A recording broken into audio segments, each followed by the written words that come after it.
Good afternoon. I'm here at the Allegheny River Trail. I'm parked here at the bottom of Rockland Station Road. Up ahead is the Rockland Tunnel, which we're going to take a look at, but today I am going to ride to the Kennerdell Tunnel. It's 7 miles one way, so it'll make for a 14-mile round trip. And Rockland Station Road ends here. It does look like it continues, but it's for residents only, so it's considered private property past this point. Got the bike. Got my new phone, which I just purchased this morning. My other one was 4 years old, had huge cracks in the screen, so it was time for an upgrade. And I have my light. Well, actually my son's light, and that's for the tunnel. Here's the mouth of the Rockland Tunnel.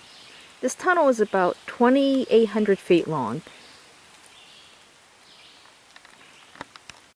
And according to the markers, it was built about 1915, so it's shaved about 5 treacherous miles off the original route. Use caution because just north of the parking area for Rockland Station Road, there is a tree that's down. I'm going to go ahead and see if I can move it. If not, just be careful. Don't think.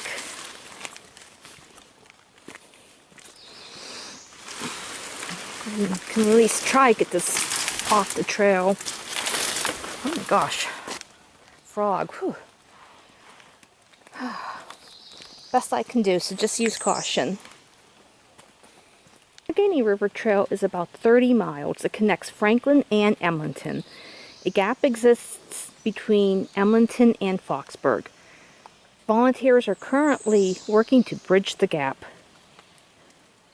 And then the trail does continue for about 2.5 miles from Parker to Foxburg.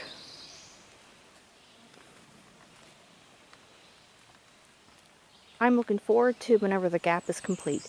Right now, you can ride a mountain bike or hike on that section, but it's a little too rough for bikes like mine. Right now, we're under a brief rain shower. I brought my rain poncho just in case. You always want to be prepared.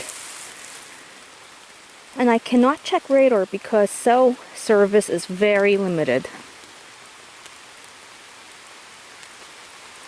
It was used by the Allegheny Valley Railroad. This railroad line hauled passengers and oil. In 1984, the Scrubgrass Generating Company donated it to the non-profit Allegheny Valley Trails Association. And as you can see, it is part of the Erie to Pittsburgh Alliance. Once complete, this route will connect the shores of Lake Erie to downtown Pittsburgh.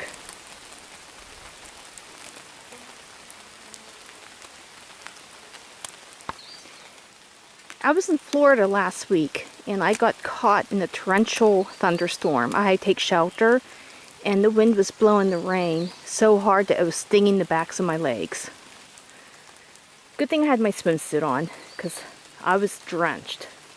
And this was a tropical thunderstorm. And I did rent a bike in Florida. I will go ahead and post a picture.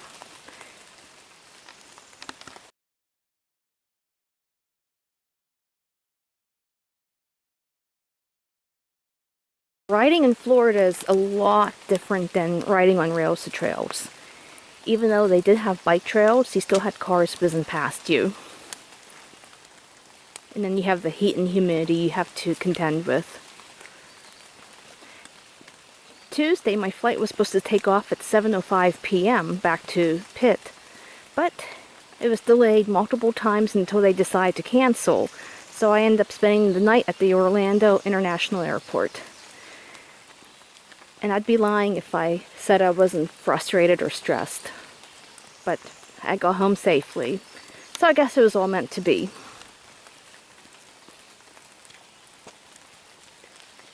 I actually flew into Latrobe because I wanted to take the first flight out. And that's actually better for me because it's easier to get to Arnold Palmer Airport from my house.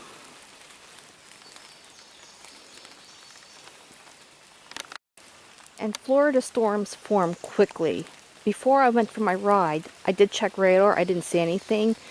But one good thing, I'm trained as a spotter through the National Weather Service, so I saw those towers building to the west of me. So I took shelter as soon as I heard the thunder. When thunder roars, go indoors.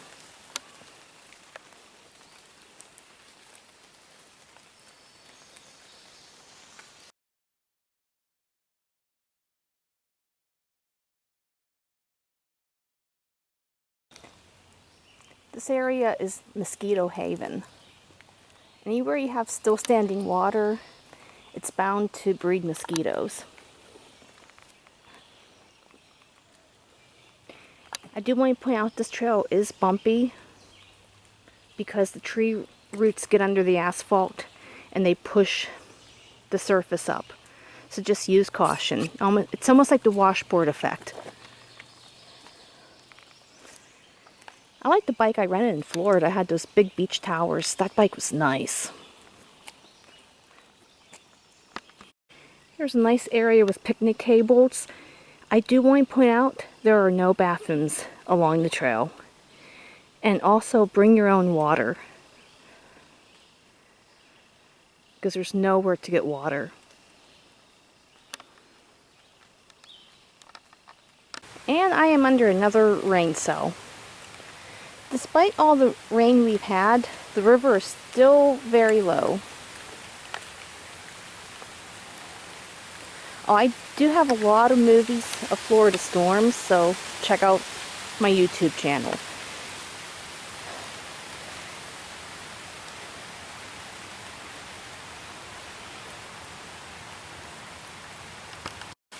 Thankfully, it's starting to clear up. I see some blue sky.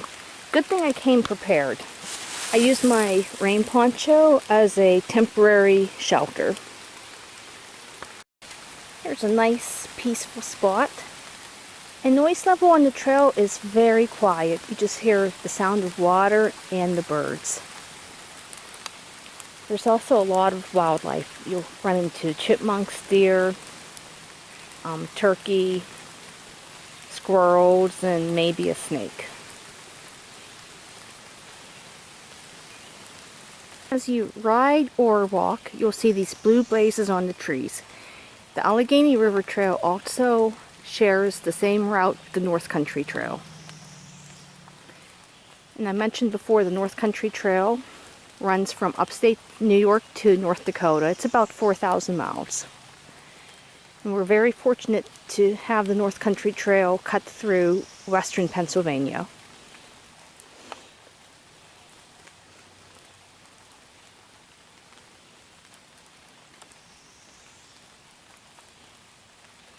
And through the trees is the river. There aren't too many great views of the river, but the trail is very scenic in its own way. It's nice and shaded, so you have some relief from the sun on a hot summer day. Well, after getting caught in the rain 2 more times, I'm getting closer to the Kennerdell Tunnel. Here is an okay view of the Allegheny River. And up on the hill looks like something for a drill pad. And you can easily see that from the Denison Overlook, which is along the trails in the Kennerdell tract of the Clear Creek State Forest. I'm not exactly sure what this is, but it's probably a relic from industries past. It's always neat finding these relics out on the trail. It's still raining, but at least it's not a heavy downpour. I'm already soaked to the gills. And I swear the rain followed me back from Florida.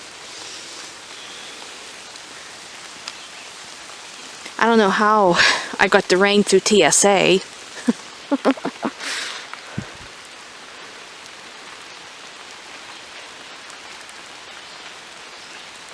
Yep, there's a nope rope. Not sure what kind of snake that is, but good thing I was paying attention. And since we had some heavy downpours, be prepared to see some snakes. They usually come out after it rains.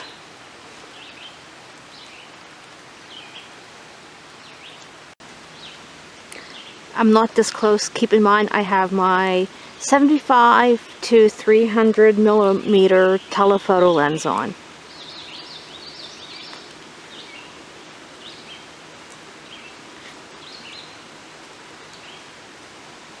So I apologize if it's a little bit shaky, the footage. But I'm probably about 15-20 feet away.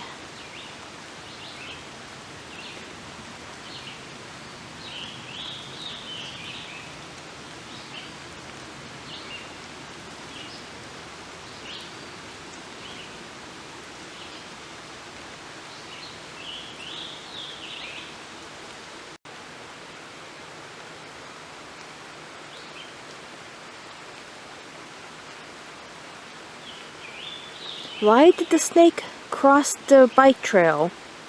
To get to the other side.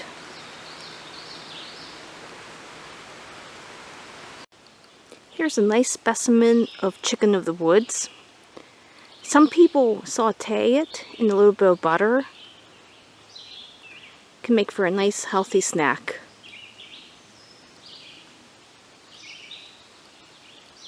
And these mile markers must be new. I never noticed them before. So that means I'm 15 miles from Franklin. Oh, sweet wildflower patch. This is right outside the tunnel. Let me just check this out.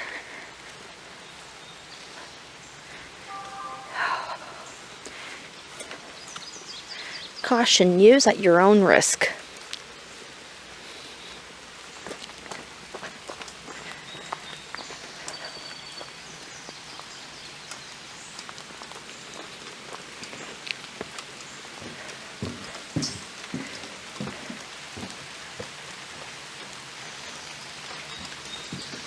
Ooh. I don't think I'm gonna walk all the way back, but oh, what's this? These look like fungus, mushrooms. It's a neat look. Hooray! I finally made it to the Kennerdell Tunnel. It was a long bike ride because I had stopped 3 times to shelter from the rain. But here I am, made it to the tunnel. And here's the waterfall that's near the tunnel. Despite all the rain, it's really not flowing too well. But it's still nice to look at. Hallelujah! I got my flashlight, or my son's flashlight out, and I'm going to go through the tunnel. The Kennerdell Tunnel, quote, in 1913, the Pennsylvania Railroad contracted to construct 3 tunnels at Kennerdell, Rockland, Woodhill, and East Brady for a total cost of $1.5 million. Keep in mind, that was a lot of money back then. The tunnels eliminated 14 miles of track and 3 sharp river bends from the Allegheny Valley Railroad, constructed in 1867. The Kennerdell is the longest at 3,350 feet. Work sites were set up on both sides of the mountain. Workers, including many immigrants, cut through the rock and remarkably met in the middle without the slightest difference between the 2 lines. The rock was framed with timber and lined with 7 to 8 layers of brick. They were relined in the 1930s and remained in good condition until the 1980s when rail service was discontinued and the rails and ties were sold for salvage. Quote, and this is from Bill Johnson, you had to be tough to work on the tunnels. The men spent 10 to 12 hours a day swallowing powder, and there was always the danger of rock falls, quote. So tunneling was dangerous work. And we're going in. There is fog pouring out of the tunnel. And I think I made just in time because I hear another downpour. And it's raining again.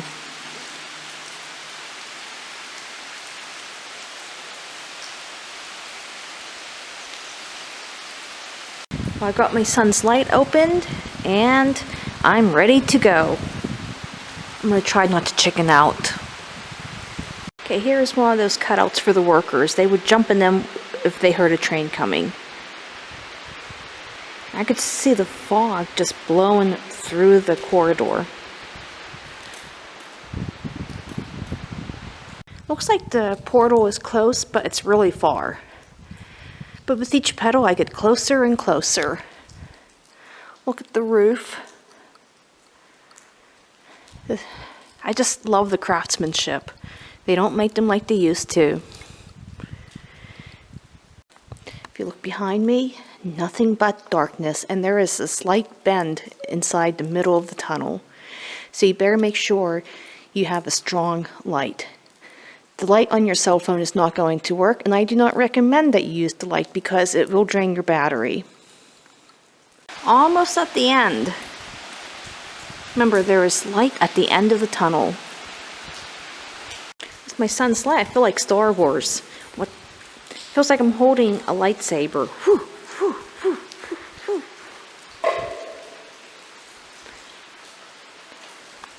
These cutouts are all through the tunnel. They can also be found in the Rockland Tunnel, and I'm assuming they are in the Brady Tunnel.